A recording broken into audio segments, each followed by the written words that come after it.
historia de la Iglesia, percibida desde el siglo XXI, nos debe hacer reflexionar sobre los orígenes del cristianismo, sobre las doctrinas en las que por años hemos creído y también sobre las diferentes formas de gobierno eclesiales que existen. En lo personal ha sido muy interesante releer la historia de la Iglesia cristiana, pero también ha sido muy importante de construir algunos conceptos y eventos históricos que los tenía arraigados por un estudio normalizado dentro de un ambiente académico conservador y convencional.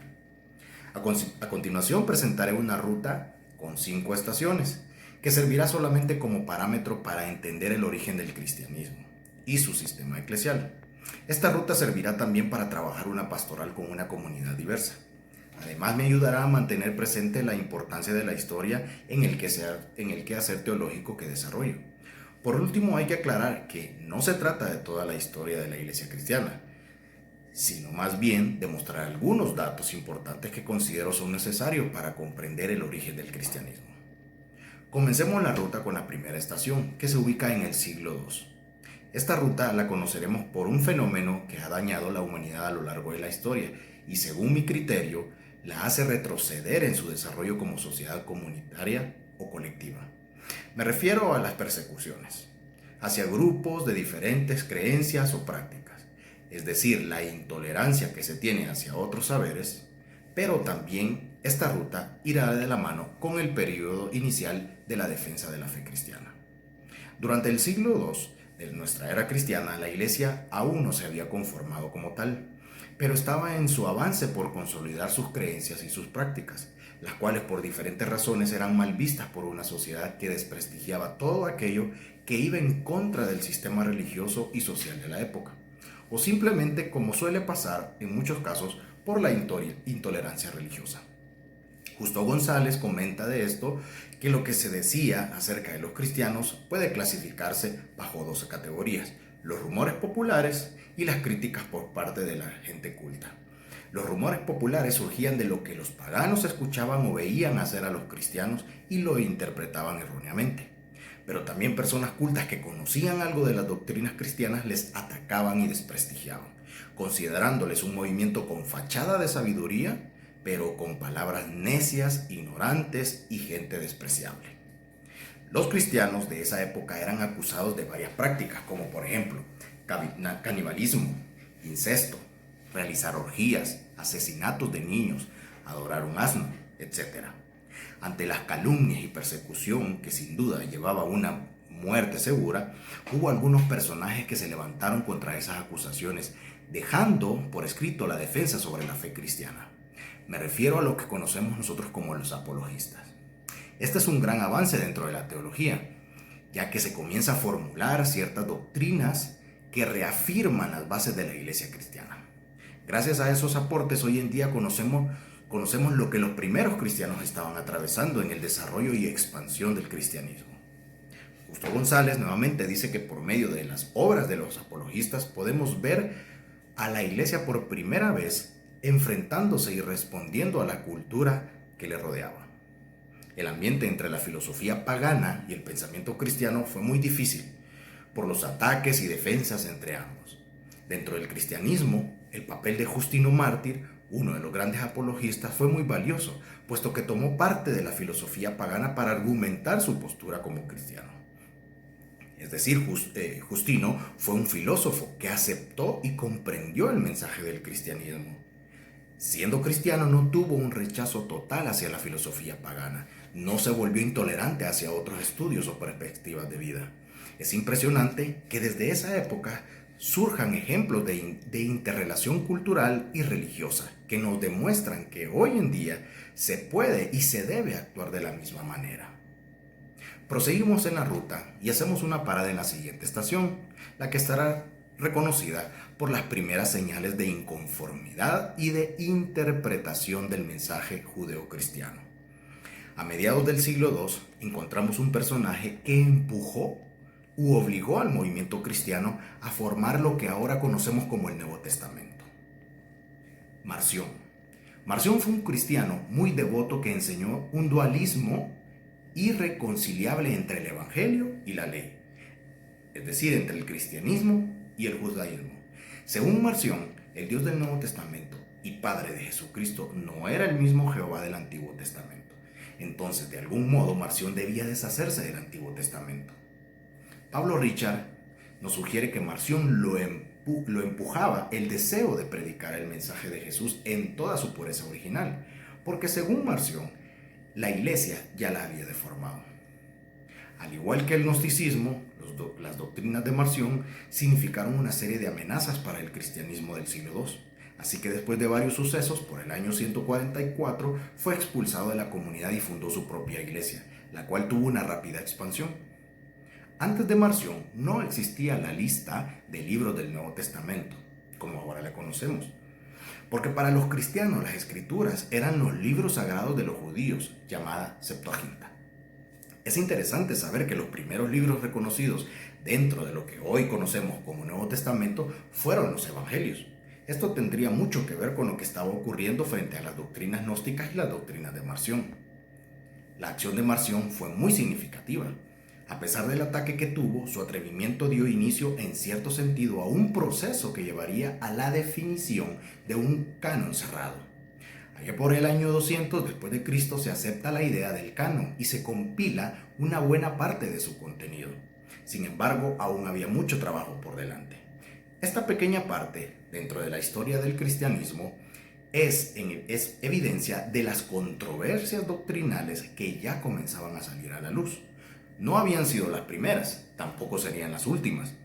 Pero eso llevó a la iglesia cristiana a tornarse mucho más ortodoxa. De hecho, hoy en día podemos ver muchas iglesias, denominaciones, doctrinas y enseñanzas que surgen de una interpretación bíblica. El llamado para nosotros hoy en día sería discernir los verdaderos mensajes que se apegan al mensaje liberador de Jesús. Ahora nos trasladamos a la tercera estación y nos ubicamos en el siglo IV, la cual conoceremos por las estrategias y el inicio de una transformación en la iglesia cristiana.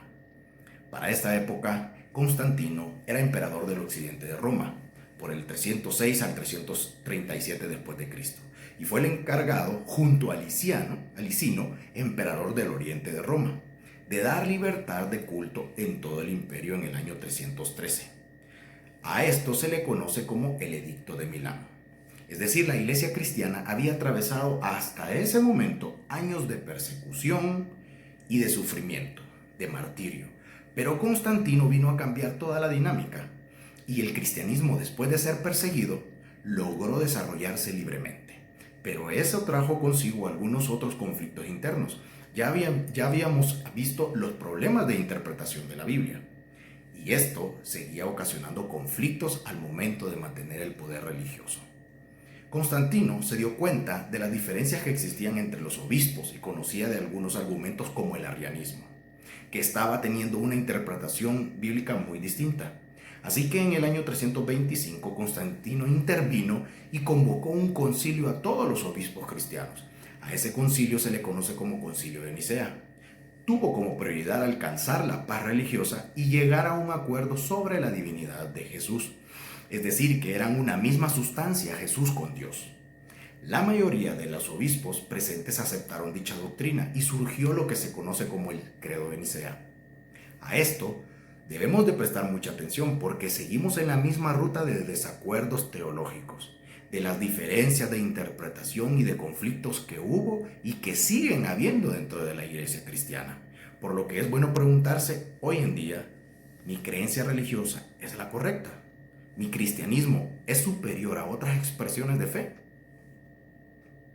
Seguimos la ruta y nos dirigimos a la cuarta estación, que está marcada por el deseo de poder y de intolerancia nuevamente. Entonces nos ubicamos en la Edad Media y en contraste con sus primeros siglos de vida, encontramos a una iglesia establecida, con estructuras más o menos rígidas y una teología oficialmente definida. Sin embargo, comienza un periodo de intolerancia y de muerte. En efecto, la iglesia, que en un momento fue perseguida, ahora se convierte en perseguidora y deja en la historia una huella para lamentarse y no desea repetirla. Esta parte de la historia se trata de la Inquisición y de las Cruzadas. La Iglesia Católica Romana necesitaba tener la exclusividad de la predicación y del mensaje salvador. porque eso le permitía mantener el poder religioso, político y económico.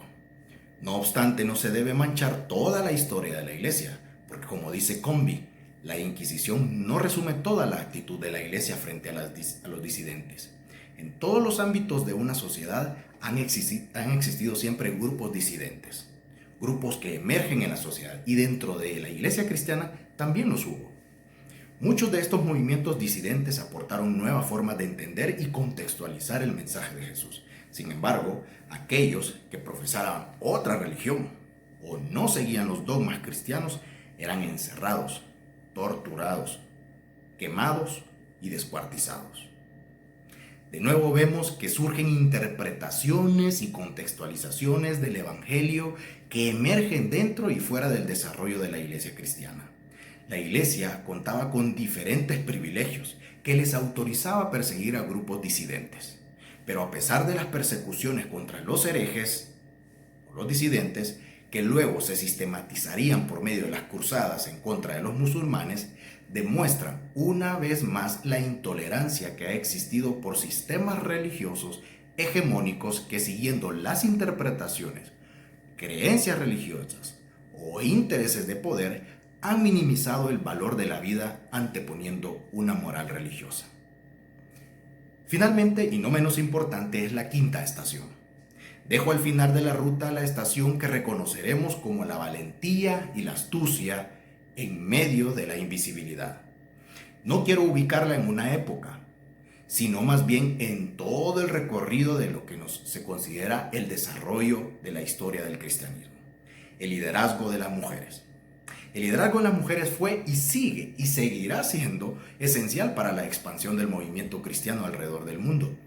A pesar de que las mujeres han sido invisibilizadas por algunos historiadores, existen varias referencias que destacan el papel importante de las mujeres que con valentía e inteligencia lograron impulsar el mensaje cristiano.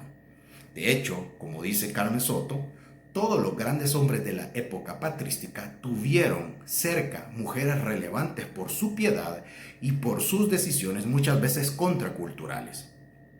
Por ejemplo, Macrina, una maestra asceta del siglo IV. También Hilda, con el establecimiento del primer monasterio mixto.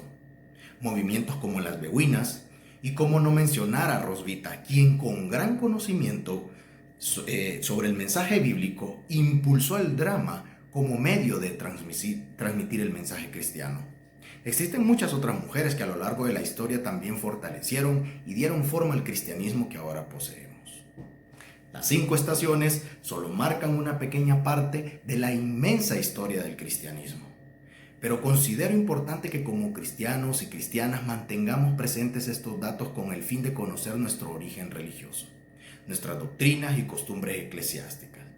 Es decir, nosotros como cristianos y cristianas del siglo XXI solamente somos la punta del iceberg, pero debemos reflexionar, según mi pastoral y el quehacer teológico, sobre la intolerancia hacia otros saberes, aprender del respeto entre las diferentes expresiones de fe y el reconocimiento de no ser poseedores de una verdad absoluta. Sigamos caminando en la ruta de la historia del cristianismo.